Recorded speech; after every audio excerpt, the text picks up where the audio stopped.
ನಮಸ್ಕಾರ, BN ಟಿವಿಗೆ ಸ್ವಾಗತ. ವೀಕ್ಷಕರೇ, ಅಪಾರ ಮಹಿಮೆಯುಳ್ಳ ದೈವಿ ಶಕ್ತಿ ಪೀಠಗಳಲ್ಲಿ ಶ್ರೀ ಸಿಗಂದೂರು ಚೌಡೇಶ್ವರಿ ಅಮ್ಮನವರ ಕ್ಷೇತ್ರವು ಒಂದು. ಇಲ್ಲಿನ ದೇವಿಯ ದರ್ಶನವನ್ನು ಪಡೆಯಲು ದೇಶ ವಿದೇಶಗಳಿಂದ ಭಕ್ತರು ಭೇಟಿ ನೀಡುತ್ತಾರೆ. ಶ್ರೀ ಸಿಗಂದೂರು ಚೌಡೇಶ್ವರಿ ದೇವಸ್ಥಾನವು ಭಾರತದ ಕರ್ನಾಟಕ ರಾಜ್ಯದ ಶಿವಮೊಗ್ಗದ ಸಿಗಂದೂರು ಕಳಸಬಳಿಯಲ್ಲಿದೆ. ಈ ದೈವಿಕ ದೇವಾಲಯವು ಸಿಗಂದೂರು ಗ್ರಾಮದ ಪ್ರಮುಖ ಆಕರ್ಷಣೀಯ ಶಕ್ತಿಯಾಗಿದೆ. ಈ ದೇವಾಲಯವನ್ನು ಚೌಡೇಶ್ವರಿ ಎಂದು ಕರೆಯಲ್ಪಡುವ ಸಿಗಂದೂರೇಶ್ವರಿ ದೇವಿಗೆ ಸಮರ್ಪಣೆ ಮಾಡಲಾಗಿದೆ. 300 ವರ್ಷಗಳ ಹಿಂದೆ ಪವಿತ್ರ ಶರಾವತಿ ನದಿಯ ದಡದಲ್ಲಿ ದೇವಿಯ ವಿಗ್ರಹ ಕಂಡು ಬಂದಿದೆ ಎಂದು ಹೇಳಲಾಗುತ್ತಿದೆ. ಇನ್ನೊಂದು ಕುತೂಹಲಕಾರಿ ಸಂಗತಿ ಎಂದರೆ ದೇವಾಲಯವು ವರ್ಷವಿಡೀ ಭಕ್ತರಿಂದ ತುಂಬಿರುತ್ತದೆ. ಸಿಗಂದೂರು ಚೌಡೇಶ್ವರಿ ದೇವಿಯು ಇಲ್ಲಿ ನೆಲೆಸಿ ಸಾವಿರಾರು ಭಕ್ತರನ್ನು ಅನುಗ್ರಹಿಸಿದ ಐತಿಹಾಸಿಕ ಕಥೆ ಇದೆ. 18ನೇ ಶತಮಾನದಲ್ಲಿ ಸಾಗರ ತಾಲೂಕಿನ ಮತ್ತು ಶಿವಮೊಗ್ಗ ಜಿಲ್ಲೆಯ ಕರೂರು ಗ್ರಾಮ ಪಂಚಾಯಿತಿಯಲ್ಲಿ ಮಡೆನೂರು ಎಂಬ ಗ್ರಾಮವಿತ್ತು. ಸುಮಾರು 100 ಕುಟುಂಬಗಳು ಕೃಷಿಯನ್ನು ತಮ್ಮ ಮುಖ್ಯ ಕಸುಬನ್ನಾಗಿ ಮಾಡಿಕೊಂಡು ಕೆಲವು ಬಾರಿ ಭೇಟಿಯಾಡುವ ಮೂಲಕ ಇಲ್ಲಿ ತಮ್ಮ ವಾಸಸ್ಥಾನವನ್ನು ಕಂಡುಕೊಂಡಿದ್ದವು. ಈ ಗ್ರಾಮದಲ್ಲಿ ಶೇಷಪ್ಪ ನಾಯಕ್ ಕುಟುಂಬದವರು ವಾಸ ಮಾಡುತ್ತಾ ಇದ್ದರು. ಶ್ರೀದೇವಿಯು ಭೂಮಿಗೆ ಬರಲು ಮತ್ತು ಸಾವಿರಾರು ಭಕ್ತರನ್ನು ಆಶೀರ್ವದಿಸಲು ನಿಜವಾದ ಕಾರಣೀಕರ್ತರಾದರು. ಈ ಸ್ಥಳದಲ್ಲಿ ವರ್ಷಗಳಿಂದ ಪೂಜಿಸುವ ಚೌಡಿಯನ್ನು ಪ್ರಾರ್ಥಿಸಿಕೊಂಡು ಬರುತ್ತಾರೆ. ಒಂದು ದಿನ ಕಳೆದಂತೆ ಶೇಷಪ್ಪನು ಈ ಗ್ರಾಮಸ್ಥರೊಂದಿಗೆ ಸೀಜ್ ವ್ಯಾಲಿ ಕಾಡಿಗೆ ಬೇಟೆಗೆ ಹೋಗಲು ನಿರ್ಧಾರ ಮಾಡುತ್ತಾರೆ. ಒಬ್ಬಂಟಿಯಾಗಿ ಕಾಡಿಗೆ ಬೇಟೆಯಾಡಲು ಹೊರಟು ಹೋಗುತ್ತಾರೆ. ಬೇಟೆಯಾಡುತ್ತಾ ಕಾಡಿನ ದಾರಿಯಲ್ಲಿ ಮುಂದೆ ಸಾಗುತ್ತಿದ್ದಂತೆ ತಾನು ನಡೆದು ಬಂದ ಮಾರ್ಗವನ್ನೇ ಮರೆತು ಬಿಡುತ್ತಾರೆ.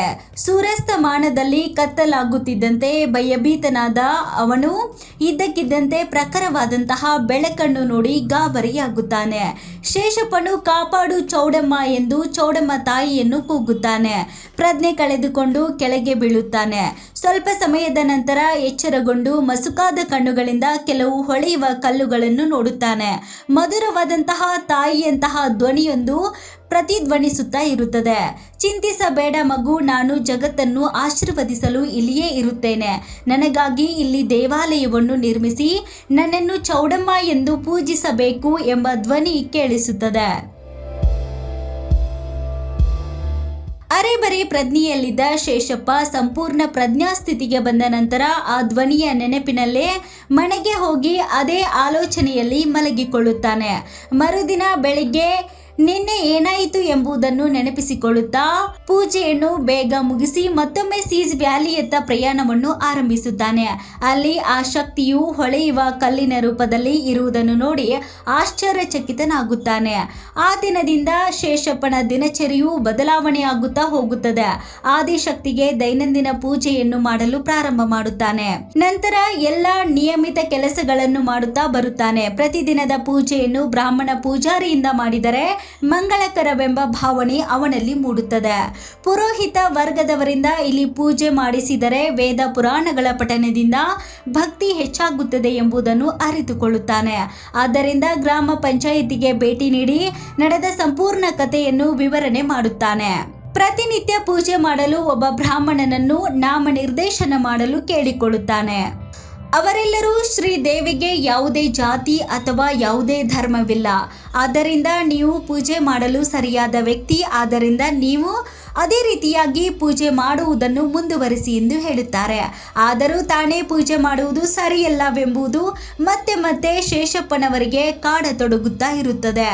ಅವರು ಬ್ರಾಹ್ಮಣ ಪೂಜಾರಿಗಾಗಿ ಪದೇ ಪದೇ ಒತ್ತಾಯಿಸಿದ ನಂತರ ಎಲ್ಲರೂ ಇಲ್ಲಿ ಬ್ರಾಹ್ಮಣರ ಪೂಜೆಗೆ ಸಮ್ಮತಿಯನ್ನು ನೀಡುತ್ತಾರೆ.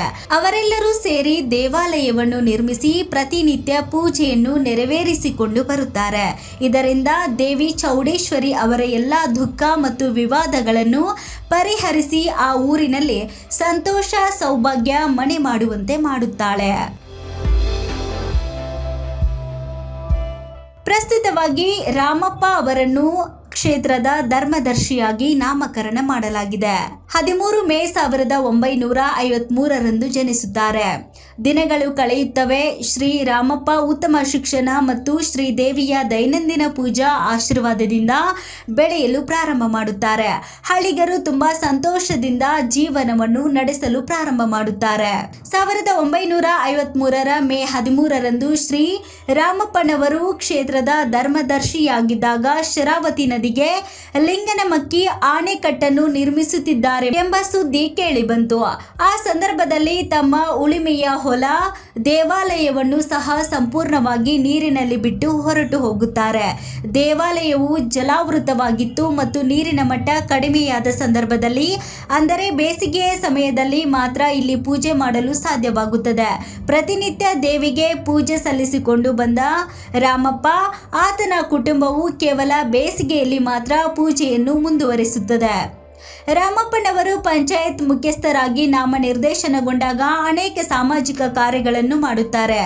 ಅವರಿಗೆ ಹೆಚ್ಚು ಜನಪ್ರಿಯತೆಯನ್ನು ತಂದುಕೊಡುತ್ತದೆ. ನಂತರ ಅವರನ್ನು ಎಪಿಎಂಸಿ ಅಧ್ಯಕ್ಷರನ್ನಾಗಿ ನೇಮಿಸಲಾಗುತ್ತದೆ. ದೈನಂದಿನ ಪೂಜೆ ಸಾಧ್ಯವಿರುವ ಬೇರೆ ಬೇರೆ ಸ್ಥಳಕ್ಕೆ ದೇವಸ್ಥಾನವನ್ನು ಸ್ಥಳಾಂತರಿಸುವ ಬಲವಾದ ಭಾವನೆಯನ್ನು ಹೊಂದಿದ್ದರು. ಆದರೆ ದೇವಿಯು ಹಾಗೆ ಮಾಡಲು ಅನುಮತಿಸದ ಕಾರಣ ದೇವಸ್ಥಾನವನ್ನು ಸ್ಥಳಾಂತರ ಮಾಡಲು ಸಾಧ್ಯವಾಗಲಿಲ್ಲ. ರಾಮಪ್ಪನವರು ಒಂದು ದಿನ ಚೌಡೇಶ್ವರಿ ದೇವಿಯನ್ನು ಪ್ರಾರ್ಥಿಸಿ ಆಕೆಯ ಸೂಚನೆಗಳ ಪ್ರಕಾರ ಮತ್ತು ವಿಧಿವಿಧಾನಗಳ ಪ್ರಕಾರ ಮಾತ್ರ ಸ್ಥಳಾಂತರ ಮಾಡುವುದಾಗಿ ಭರವಸೆಯನ್ನು ನೀಡಿದರು. ದೇವಿಯು 1990 ಫೆಬ್ರವರಿ 10ರಂದು ಕಾಡಿನ ಮಧ್ಯದಲ್ಲಿರುವ ಸಿಗಂದೂರಿಗೆ ಸ್ಥಳಾಂತರಗೊಳ್ಳಲು ಅನುಮತಿಯನ್ನು ನೀಡುತ್ತಾಳೆ. ಆರಂಭದಲ್ಲಿ ಇದು ಕಾಡಿನ ಮಧ್ಯದಲ್ಲಿರುವ ಒಂದು ಸಣ್ಣ ದೇವಾಲಯವಾಗಿತ್ತು ಮತ್ತು ಶಾಸ್ತ್ರದ ಪ್ರಕಾರ ಚೌಡೇಶ್ವರಿಯನ್ನು ಪೂಜಿಸಲು ಪ್ರಾರಂಭ ಮಾಡಲಾಗುತ್ತದೆ. ಸಿಗಂದೂರನ್ನು ತಲುಪಲು ಜನರು 2.5 ಕಿಲೋಮೀಟರ್ ಉದ್ದದ ನದಿಯನ್ನು ದಾಟಲು ಸಣ್ಣ ದೋಣಿಯನ್ನು ಬಳಸುತ್ತಾ ಇದ್ದರು. ಆದರೂ ಕೂಡ ಲಕ್ಷಾಂತರ ಭಕ್ತರು ಇಲ್ಲಿಗೆ ಬರಲು ಪ್ರಾರಂಭ ಮಾಡುತ್ತಾರೆ.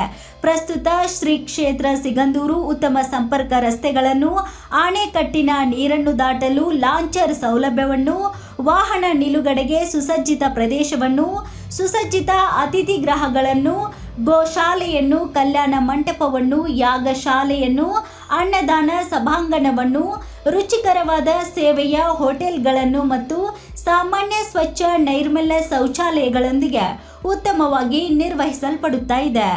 ದೈವಿ ಶಕ್ತಿ ಪೀಠಗಳಲ್ಲಿ ಶ್ರೀ ಸಿಗಂದೂರು ಕ್ಷೇತ್ರವು ಒಂದು. ತನ್ನನ್ನು ಹುಡುಕಿಕೊಂಡು ಬರುವ ಭಕ್ತರಿಗೆ ಕೇಳಿದ್ದನ್ನೆಲ್ಲ ದಯಪಾಲಿಸೋ ಈ ದೇವಿಯ ಮಹಿಮೆ ಅಪಾರ. ಕಳ್ಳಕಾಕರು ಈ ದೇವಿ ಹೆಸರು ಕೇಳಿದರೆ ಹೆದರುತ್ತಾರೆ. ಆಸ್ತಿ ವಿಚಾರ, ಬೆಲೆ ಬಾಳುವ ವಸ್ತು ಕಳೆದುಕೊಂಡವರು ಹೆಚ್ಚಾಗಿ ಈ ದೇವಿಯ ಮೊರೆ ಹೋಗುತ್ತಾರೆ. ಸ್ಥಳೀಯರು ಹೇಳುವಂತೆ ಸಾವಿರಾರು ಭಕ್ತರ ಸಮಸ್ಯೆಯನ್ನು ಪರಿಹರಿಸಿದ್ದಾರೆ. ಮತ್ತಷ್ಟು ಸುದ್ದಿಗಳಿಗಾಗಿ ನೋಡ್ತಾ ಇರಿ BN TV. ಲೈಕ್ ಮಾಡಿ, ಶೇರ್ ಮಾಡಿ, ಸಬ್ಸ್ಕ್ರೈಬ್ ಮಾಡಿ. ಇದು ನಿಮ್ಮ ಧ್ವನಿ.